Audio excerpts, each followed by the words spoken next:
podcast. I'm your host, Sean Tyson, per usual. Here with Zoo and Peebush. How you guys doing?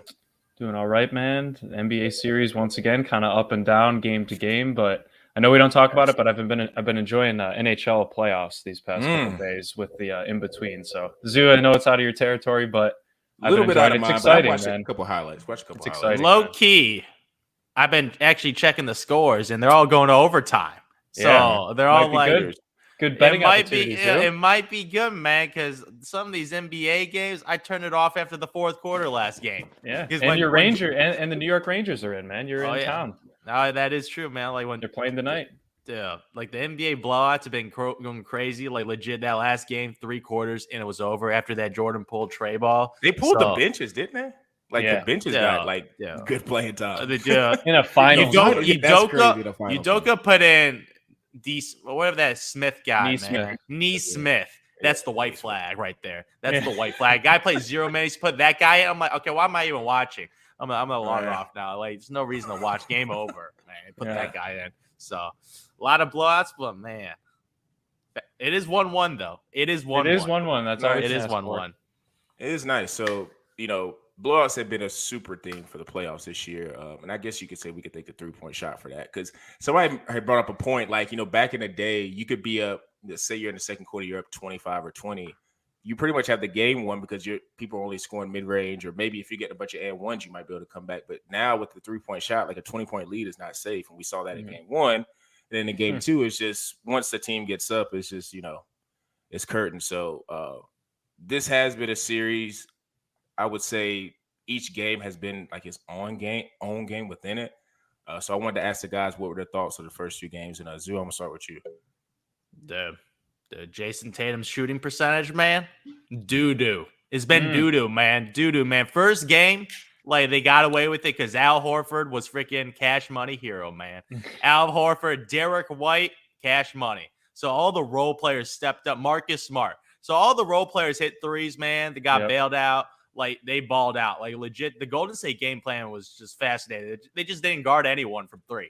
Like, the defense didn't really respect them at all. They focused all their attention on Tatum and Brown, and then let all the role players get pretty much wide open looks without, like, any contest. It looks like practice shots. Like, I saw a stat, like, Al Horford, average shot distance was like 7 feet between him and the next defender from 3, man. Like, anybody, like, I don't care. Yeah, dude, this is like, you're an NBA player. Like, you could be completely bad at 3, but if you get open threes like that, that's cash money. So I don't know the defensive scheme for that was going on, but man, they obviously made some adjustments in game 2 and locked down the role players. But man, it's just the role players right now. Because Steph Curry right now, because you're looking at Steph Curry right now, he's not playing with a single other All-Star on his team currently.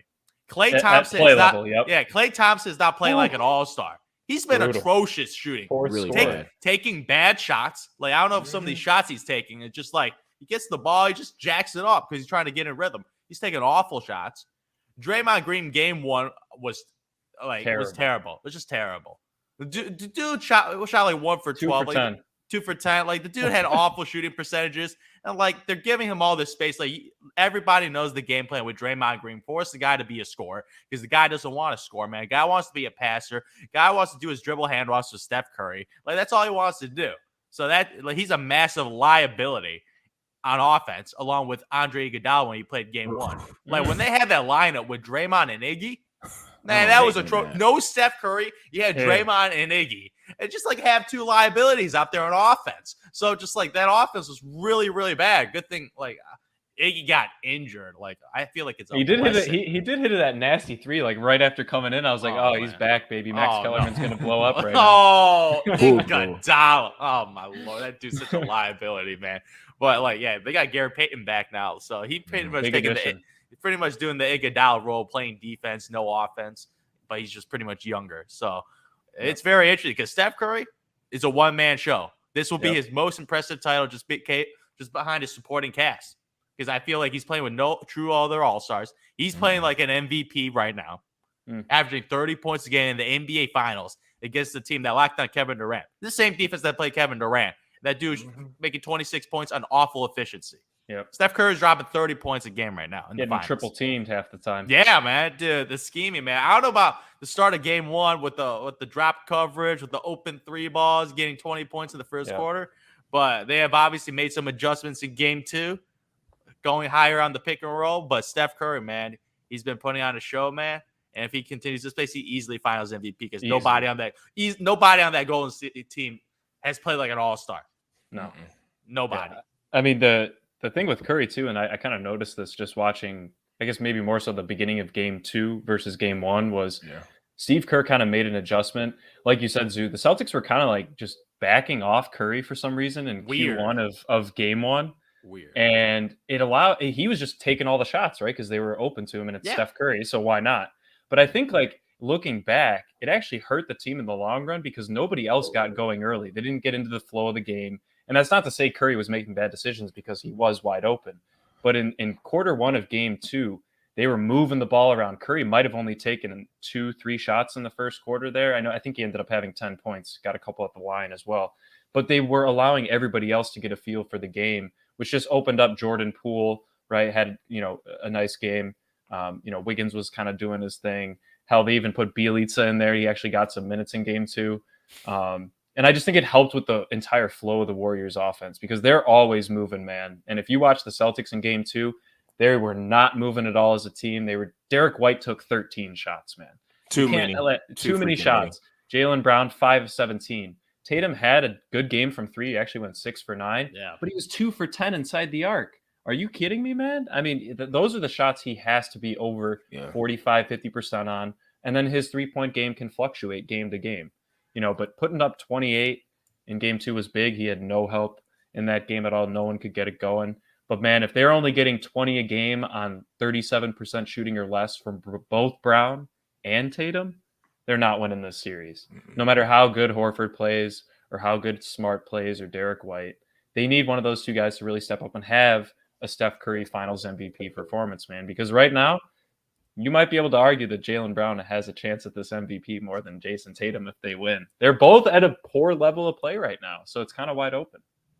The 13 assists, man, that was big in game 1 for Tatum, just getting his facilitating going too. That was big for him. Yeah, he did show it.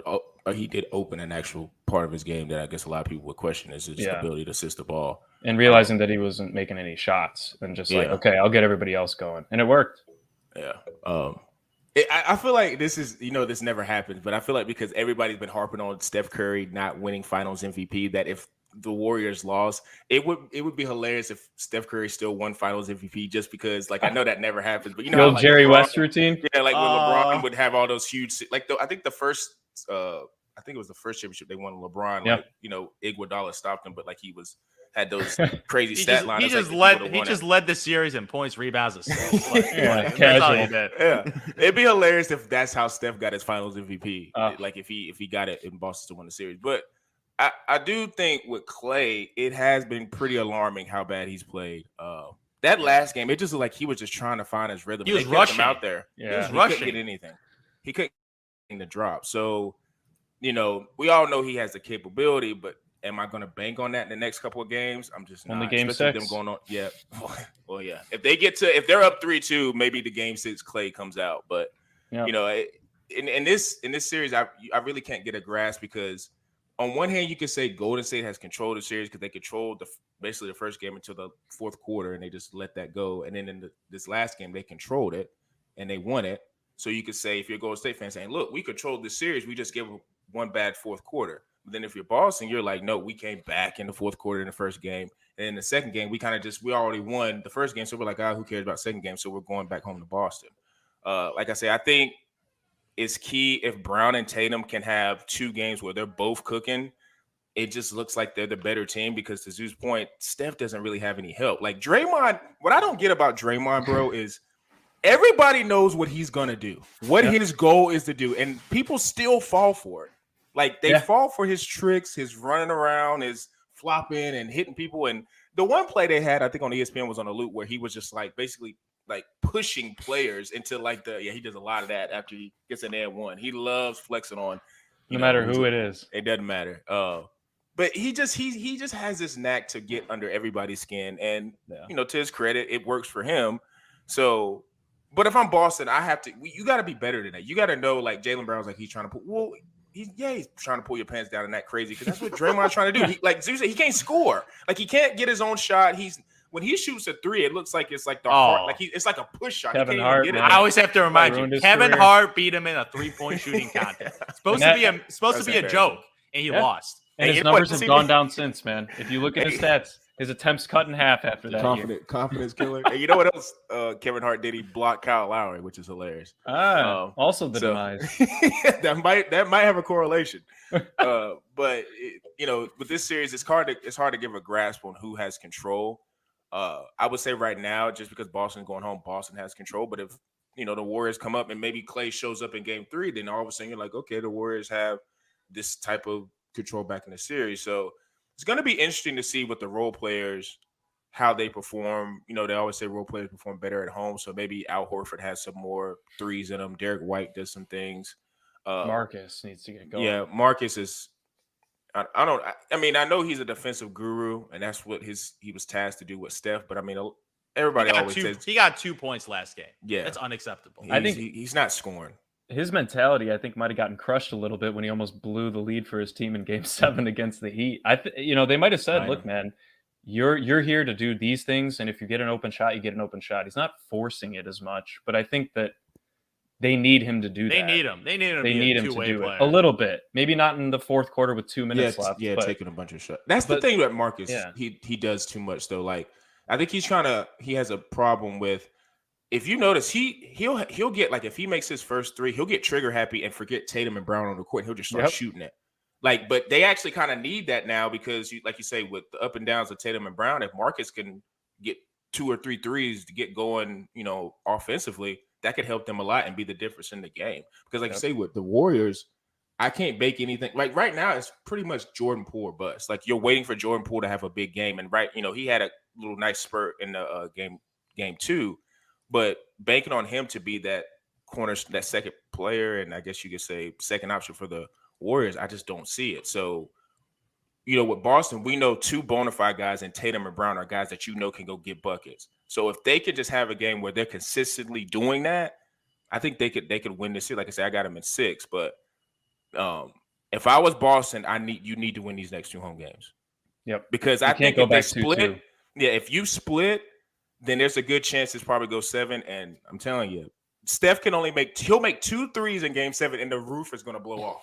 It's just going to go crazy. And I don't know if Boston can overcome that. So if I'm Boston, I'm thinking in the mentality of we need to get these next 2 games. So that's going to be an interesting part of the series. But for me, selfishly, I'm hoping it does go 7 because I like more NBA basketball because after that it's going to be golf. Hockey. Yeah. Hockey will probably be done too. Baseball coming up, And dude, those Golden State Warriors runs in the third quarter though, it's just so predictable. It happens every third quarter. It does. No matter what. It happens every third grinder. quarter. It's crazy because historically in the past, these are the KD Warriors with Steph. Now it's just Steph Curry with a bunch of role players, and they're still doing this in the third quarter. And they're just blasting the roof up, double-digit leads every single time against the Celtics team. And they obviously know about it. They know historically about it. And they've been outscored in the third quarter, like historically in the playoffs right now, especially this playoff run. So I don't know what adjustments they make, but after halftime, I don't know what happens. I just don't know what happens. Steve Kerr. I don't know. First half, rage That's mode. for Steve Kerr, yeah. like first half, back and forth, multiple lead changes within like 5 to 10 points every game, and then like this third quarter is like a blowout. Like it happened both games so far. So I'm just like, I don't know what adjustment Udoka can make because it's happening. They're gonna make that run. They kind of go on that run when they start back with their starting lineup, right? Which includes Rob Williams. When you think about that, and I know he's averaging, 2 to 3 blocks in this series, and he's been big, maybe around 20 minutes a game. But this Warriors team, they move so much, man. Every single player on the floor, even Kevon Looney, he's just coming up setting screens, setting back screens down on the baseline for Klay or Curry. That, and I think we even saw he didn't play. Udoka didn't play Rob Williams as much in the second half in Game 2, and it put a lot on Horford, who got exposed in the lane as a shot blocker, or that being his quote unquote role when he's the 5 on the floor. And so I don't know if Udoka should. It's a tough place to decide against this Warriors team specifically to play Rob Williams for his rim protection ability, or take a gamble on Horford or play them both, however you want to do it, or go small. I think that's kind of the conundrum he's in at this point as the head coach. And for a first-year head coach doing this in the finals against one of the most dynamic teams you've ever seen, and probably the most dynamic team in the past 10 years, it's tough to make those adjustments and make those calls. But I do think that decision on how he plays his big men is going to continue to play a big role going forward in this series. You got to play Rob, I feel like. Because when Looney, like it's the same thing with Bam last series. When Rob wasn't in, Bam ate. When for Looney, when Rob's not in, Looney's more effective. Yep. Rob is the neutralizer, like you say. Marcus Smart won Defensive Player of the Year, but Rob Williams is the key to that defense. And if he's not on the floor, because he's playing so many minutes, and I also think too he's on the floor, so they always say when you're on the floor, you're healthy. But Rob Williams, if you just watch him, he don't look healthy, dude. He don't. He looks like he's laboring. Like when he falls, he's always like getting up slow. It's kind of tough to watch sometimes. He's off a torn meniscus. Yeah, like he's off a torn meniscus and came back in the playoffs. Yeah. Like this is hardcore basketball, physical basketball. You got Lonzo Ball of the Bulls, and not just missing half the year. Don't even bring it up. And this brother comes back in the playoffs. We have history and become with that a contributor. Derrick Rose did the same thing. So I'm just like, yo, this is a significant injury, and this dude come back, and he's giving his team as much as he could give him right now. So and he's giving 3 blocks a game right now in the playoffs. Yeah. So even in limited minutes, he's still making an impact on defensive. But obviously, he's not completely healthy 100%. But yeah, which can be a detriment when the Curry gets in the lane. It's easier for him to step around. I don't know. It's tough, but with Clay not getting going, this series is wide open. I think that man just help off of Clay, man. Yeah, man, they might run maybe more double teams against Steph Curry, man. Force Draymond to be more of a playmaker and see what he could do. Put the ball in his hands more and try to make him be a scorer. Like, don't even help on Dray. Make Draymond drive in and do a layup when the help comes in, man. Just make him do that, man. Make him make a play. Make him flex on you, man. I don't know. Flex, man. I saw the Al Horford flex, man. I saw that flex. That was just like, okay, I can do that too, man.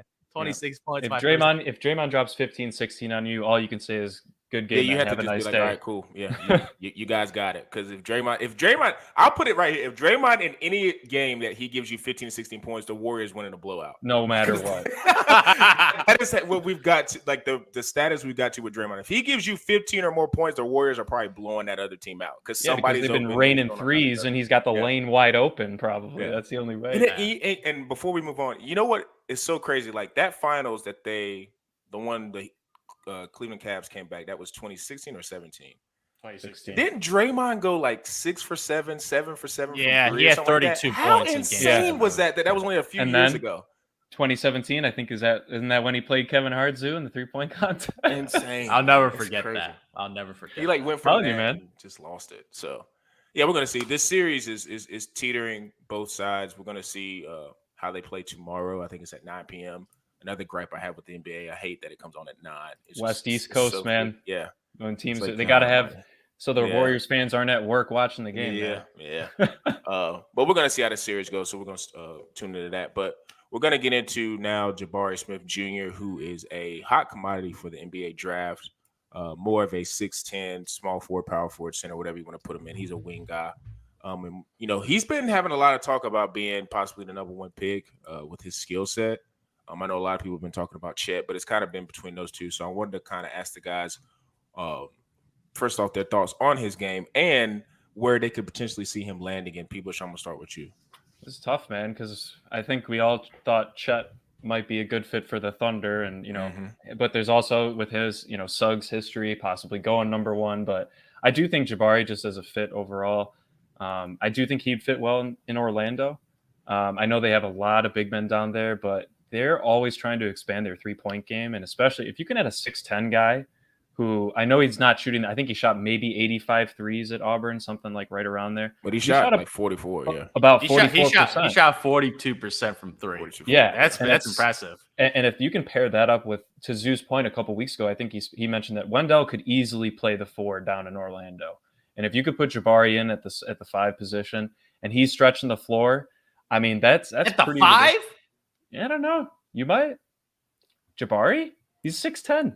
He's 6'10", but at the 5. I mean, small ball 5. I mean, it's small ball. Yeah, ideally. Yeah. Like, if they were to draft him, I think ideally you would have like a bigger type 5 and then Jabari at the 4.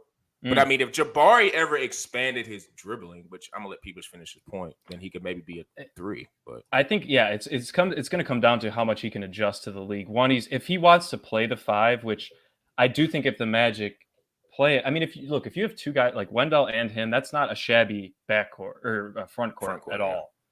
On rebounding purposes, I do think he could work on his game a little bit there.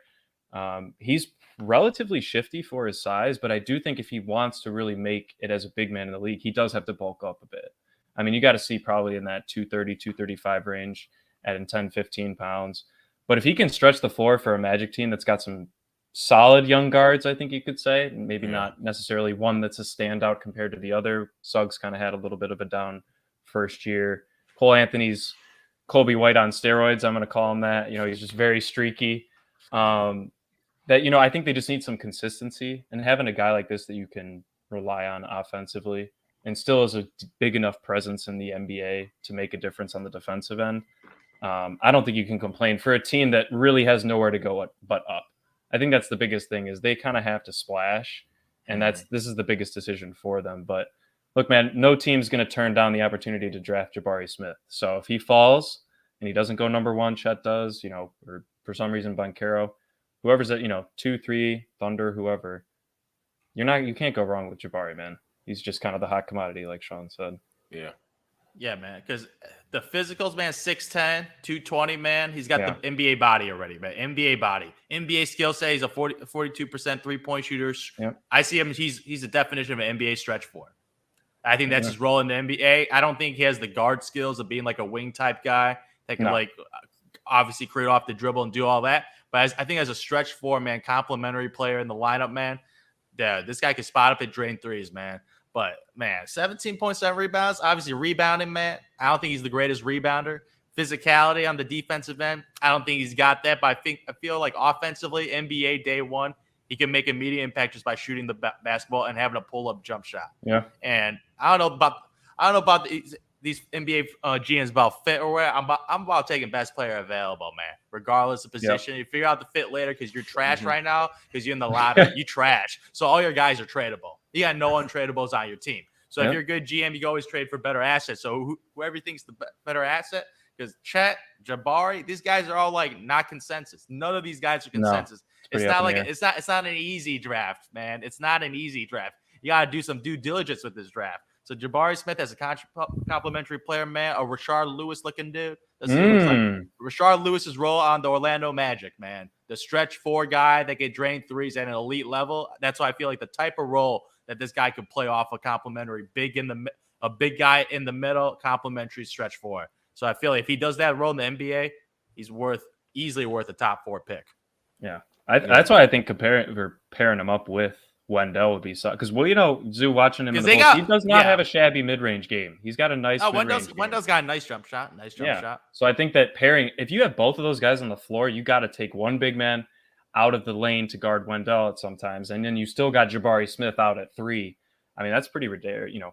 I think that's a pretty ridiculous lineup, but it's all on how the Magic handle it. Yeah, I don't know if I trust it. Because they got a lot of the similar type dudes, like Jonathan Isaac, very similar, long, lanky dude. Hasn't played in little perimeter skills, multiple injuries. Like when he's definitely a prospect, and they got Mo Bamba too. He's a free agent, so not sure what they're gonna do all these guys because these were all top 10 picks.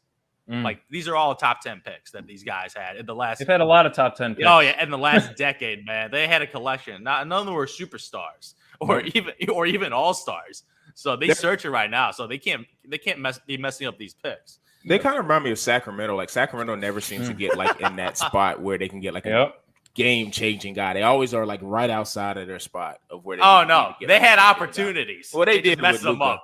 Yeah, they had opportunities. You know what's crazy? Somebody was saying Vlade. There was a back channel. Something happened, something with Luka's camp and Vlade. They both disagreed. Both camps were no, we're just not gonna deal with each other, and that's why they took Bagley. It was something going on below that, but still, I don't know how you figure that out and just rectify it and be like, who cares? Let's just take Luka. But besides that, I don't think Jabari will last this far. But I kind of, when I was thinking about, most people were saying he can go to the Magic, Thunder, whatever. He's going to be in the top two probably with picks. I kind of like his fit with Houston because of, if you watch their center they got him last year, Sengun. He's kind of like a burly kind of traditional center, traditional 6'10", center. 6'11", traditional. 6'11" center. So I don't think he would be in the way of Jabari. And I think with their guard situation with Jalen Green, now I feel like they do need a point guard, but they got a nice rotation of Christopher Green and I always forget his name, Kevin Porter Jr. Those three guards in the back. I think that's a nice, solid foundation of guards that you have. And with Jabari, I think it would just open up the lane even more for Jalen to just drive and go crazy. Because, like you say, Jabari brings a type of, shooting skill that, he could spread the floor. And he also has the ability to now with college basketball, I watched a little bit of Auburn just in terms of, like, even before the tournament with how they played, and their guards were really bad. But Jabari, when he was forced, like, because he got put in a lot of positions where he would get the ball at like 7 or 6 seconds where he couldn't, you have to make a quick move. And he doesn't have it now, but he kind of has a little bit of a dribble game where it's like, okay, it's not awful for a big guy. Like, he could dribble a little bit. Now, it's not superb where you can put him at the 3. But if he were ever were to develop that for it to be average, then that could really be a nice fit with Sengun and Jalen and all those guys in the backcourt. Because I just feel like you got Jalen Green, or not Jalen Green, but you got Jabari moving around the perimeter, moving around the mid-range. He operating that. You got Sengun anchoring down at the post. And like you say, you got Jalen Green on the perimeter. We all know he's a scorer, and he's going to end up probably scoring 25 a game. So I kind of like that fit. And I think from what everybody has said, like, he's a leader. Like, he's a hardworking guy who takes the game seriously. And I think down in Houston, you kind of need that, because even with Houston and their exciting young players, and not saying Jabari's going to come in and be a leader from day one, but if you have a foundational piece who's got that type of attitude, maybe, he's able to lead by example, and it kind of gets all those guys galvanized. Because with OKC, I feel like all these guys can fit well with OKC because they just play a lot of young players. Orlando, I hear your point, people, about Wendell, but I feel like a mashup there. Yeah, it's just kind of a little bit of a carbon copy. I feel like Jabari's got a higher ceiling to be a better Wendell. So it's like that would be interesting if they both could play on the floor at the same move time. Them. That's the other thing. To Zoo's you point, could move Wendell. Draft you could move Wendell. Yeah, if and Jabari's trade that him. guy, Best player, man. Draft best player available. You could end up potentially moving him, but I kind of want to think outside the box and see, like, maybe the Rockets could be a good spot. Now, I don't think he gets to the Rockets because I think he goes in the top 2. They could trade with the Thunder too. My question with you, man. They got Christian Wood.